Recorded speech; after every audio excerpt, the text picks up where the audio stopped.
This is going to be a video to show you how to overclock your Droid 2 or Droid X phone and to tell you if it's really worth overclocking.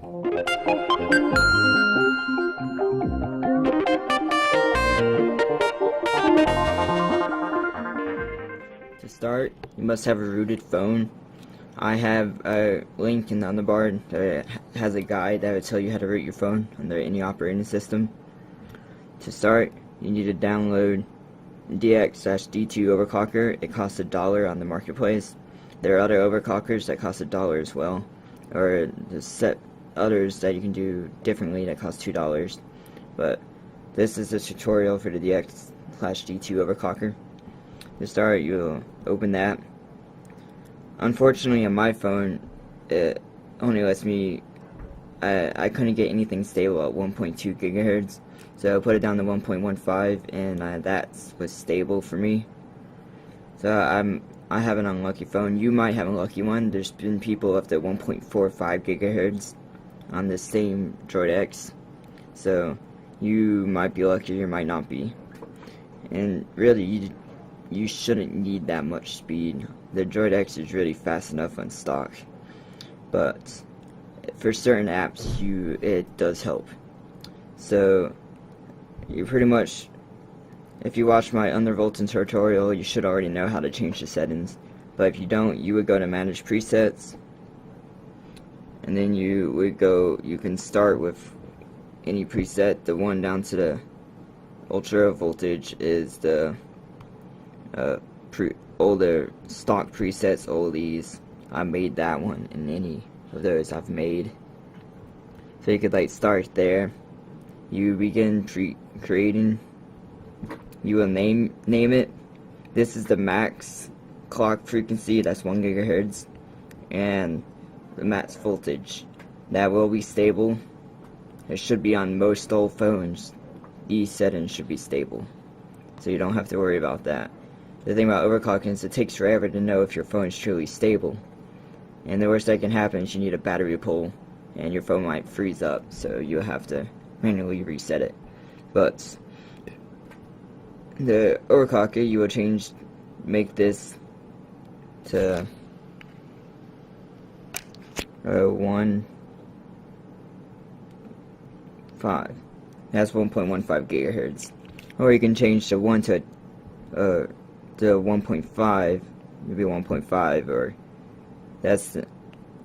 like that. Just make sure you get it right and don't mess up, otherwise your phone will crash. And the voltage you might have to raise. Mine's at 60 to get this stable, so you might try that for a starter voltage and see if you can go lower, or you might have to go higher depending on your phone. And I've also, even though your voltage might be higher than stock, you might get better battery life if you lower the 300 megahertz is the lowest frequency, and you can lower that voltage down quite a bit lower. So when your phone's off and you're not using it, it's at that frequency and using less power. So most of the time you're not using your phone, so it's having a really low idle power. So it won't drain battery life as bad when you're not using it. And also the two other frequencies, 600 and 800, you can change those to whatever you like as well.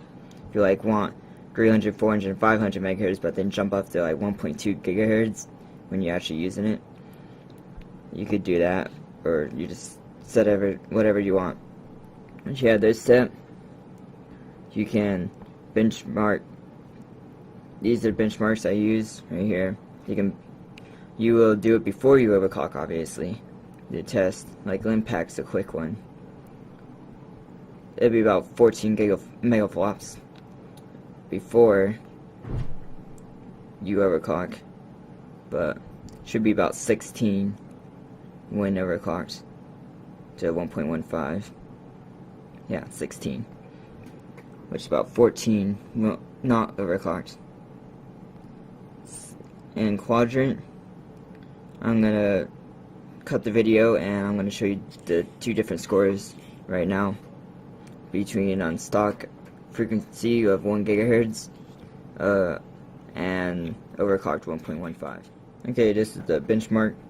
It was finished for 1 gigahertz, and My Droid X is automatically a little bit faster because I've managed a couple things.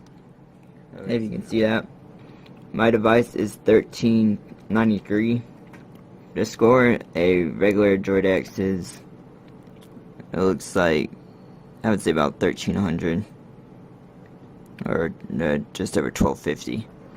So mine's a little bit faster because I've done some optimizations. But now I'm going to show you the benchmark for the 1.15 gigahertz. Okay, I just finished the benchmark for 1.15 gigahertz. You see it's now about 1487 versus about just under 1400. It's about 100 points higher, which is, I mean, it's not too much of a difference, but you're getting pretty much, you'll probably get about the same battery life, if not a little better, and you have a faster clock speed. One of the apps I like, that really only app I need it overclocked, otherwise I keep at 800 megahertz, which is an underclock, is PSX for Droid right here. It's a good application to test it with because everything was running fine at a lower voltage until I ran this application. Then it crashed my phone because it uses 100% of the CPU like all the time when it's playing. But I think there's a free version of it now. I have the paid version, but you can try that and download some ROMs and see if it crashes for you. And I hope this helped you. Please subscribe, and thanks for watching.